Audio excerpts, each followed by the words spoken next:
Good morning students. This is your next video on the chapter respiration in organism, chapter number 10. आज हम करेंगे breathing क्या है। जब हम सांस लेते हैं, जब सांस अंदर खींचते हैं तो उसे कहते हैं बच्चे इनहेलेशन, और जब सांस बाहर छोड़ते हैं तो उसे कहते हैं एक्सहेलेशन। ठीक है।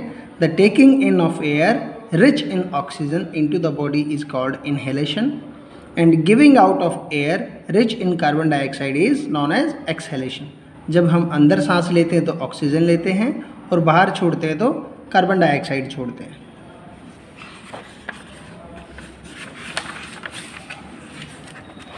फिर बात आती है बच्चे ब्रीदिंग रेट की। The number of times a person breathes in a minute is termed as breathing rate. एक मिनट में जितने सांस एक व्यक्ति लेता है उसे ब्रीदिंग रेट कहते हैं। ठीक है। ये एक्टिविटी आप करके देख सकते हैं। आप एक मिनट में काउंट करके देखें कि आप कितने सांस ले रहे हैं। नॉर्मली एक जो अडल्ट ह्यूमन है वो 15 से 18 सांस लेता है एक मिनट में। छोटे बच्चे हैं वो थोड़ी ज़्यादा सांस लेते हैं, वो 20 से 25 के आसपास सांस लेते हैं। और एक्सरसाइज करने पे अडल्ट पर्सन भी 25 सांस लेता है एक मिनट में, एवरेज है ये एक। तो आप एक्टिविटी करके देखिए ये, और आपको पता चलेगा कि आप एक मिनट में कितने बार सांस लेते हैं। ये बहुत काम की चीज़ है, सब करके देखें एक बार इसको। एक एक्टिविटी यहाँ पे दिखाई गई है कि आपको पता चलेगी कौन सी वाली एक्टिविटी में ब्रीदिंग रेट हमारा स्लो होगा, किस में तेज होगा। देखो सो रहा है, रिलैक्स है, तो ब्रीदिंग रेट यहाँ पे कम रहेगा सोते टाइम। वॉक करते टाइम थोड़ा सा नॉर्मल रहेगा, काम करते टाइम सीढ़ी चढ़ते टाइम ज़्यादा रहेगा, पढ़ते टाइम इससे भी कम रहेगा, काम कर रहे हैं काम करते टाइम इनसे ज़्यादा रहेगा, और खेलते टाइम सबसे ज़्यादा रहेगा क्योंकि भाग रही है ना, तो भागते टाइम ब्रीदिंग रेट ज़्यादा होता है। जल्दी जल्दी सांस लेते हैं ना, लंबे लंबे सांस लेते हैं। अब बच्चों बात आती है कि ये लंबे लंबे सांस लेते क्यों?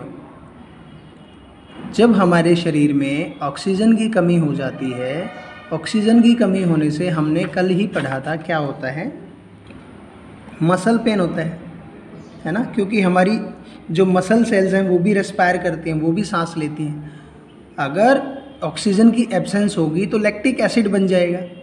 तो ऐसा ना हो तो खेलते टाइम हम लंबे लंबे सांस लेते हैं, जल्दी जल्दी सांस लेते हैं, जिससे कि ऑक्सीजन की कंटिन्यू सप्लाई आती रहती है और ग्लूकोज जो है लैक्टिक एसिड में कन्वर्ट होने की बजाय किस में कन्वर्ट होएगा, वाटर और कार्बन डाइऑक्साइड में, और साथ में मिलेगी एनर्जी। इसलिए ऑक्सीजन की सप्लाई साथ साथ होती रहे प्रॉपर तरीके से, इसलिए हम लंबे लंबे सांस लेते हैं जब हम कोई एक्टिविटी करते हैं, खेलते हैं, दौड़ते हैं, काम करते हैं, एक्सरसाइज करते हैं।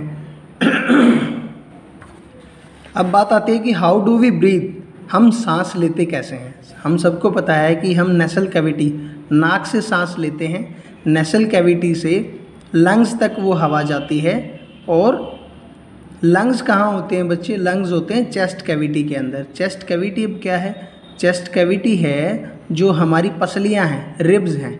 अपनी छाती के साइड में आप हाथ लगा के चेक करेंगे, आपको महसूस होगा कि हड्डियों का जो ढांचा आपको महसूस हो रहा है हाथ लगाने पे छाती के साइड में, वो क्या है? वो आपका चेस्ट कैविटी है जिसमें कि रिब्स हैं। रिब्स के नीचे एक डायफ्रागम है।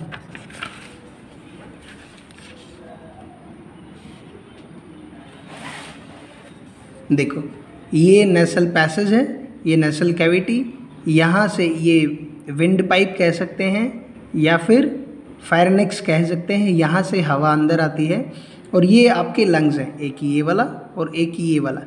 इसके ऊपर ये जो आपको लाइंस दिखाई दे रही हैं बच्चे, ये है रिब्स आपका। ये दोनों साइड में होता है, आपको क्लियर दिखाने के लिए कि रिब्स के अंदर ऐसे ऐसे ये जो चीज़ है, ये लंग्स है, ये लंग्स के अंदर का पार्ट है। ठीक है। तो ये जो पोर्शन है ये रिब्स है और ये डायफ्रागम है। ये है बच्चे डायफ्रागम। जब हम सांस लेते हैं तो हमें महसूस होता है कि हमारा पेट बाहर निकलता है, वो इसी की वजह से निकलता है क्योंकि जब हम सांस अंदर लेते हैं तो ये नीचे की तरफ बढ़ता है और जो रिब्स हैं वो बाहर की तरफ और ऊपर की तरफ उठती हैं, जिससे कि इसको पूरी जगह मिले लंग्स को फूलने के लिए, खुलने के लिए। ठीक है। और जब हम सांस बाहर छोड़ते हैं तो रिब्स जो है सिकुड़ जाती हैं और डायफ्रागम जो है ऊपर की ओर उठ जाता है। तो यहाँ पे स्पेस कम रह जाता है तो क्या होगा, लंग्स सिकुड़ जाएंगे और एयर को बाहर पुश कर देंगे।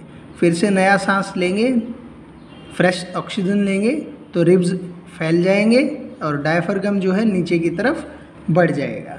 ठीक है, तो ये होगी एक्टिविटी कि हम सांस लेते कैसे हैं।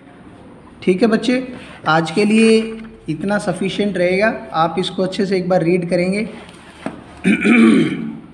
अब यहाँ पे एक दे रखा है कि सांस के साथ साथ अनवांटेड पार्टिकल्स जो हैं, जैसे कि डस्ट हो गया, स्मोक हो गया, ठीक है, पोलेंस हो गया, ये हमारे नाक के साथ में अंदर चले जाते हैं। तो नाक में हमारे बाल होते हैं, ज़्यादातर तो ये यहीं पे रुक जाते हैं, बट अगर कुछ एक पार्टिकल्स अंदर तक चले जाएं, यहाँ तक चले जाएं, तो फिर हमें क्या होता है, छींक आ जाती है, क्योंकि अंदर जाके वो डैमेज करेंगे, इसको नुकसान करेंगे, तो वो अंदर तक ना जा पाएँ, इसलिए हमें छींक आ जाती है और हम फिर से उन सबको बाहर की तरफ फेंक देते हैं छींक के थ्रू। ठीक है, तो हमें याद इसीलिए बोला जाता है कि जब भी आप छींको तो मुंह के आगे रुमाल, नाक के आगे रुमाल लगा लिया करो या हाथ लगा लिया करो, किसी दूसरे तक वो अनवांटेड पार्टिकल्स जो हैं ना जाएं और किसी दूसरे को वो इन्फेक्टेड ना करें। ठीक है बच्चे, पार्टी आज के लिए इतना बहुत है, पढ़ाई करते रहो, बाय बाय।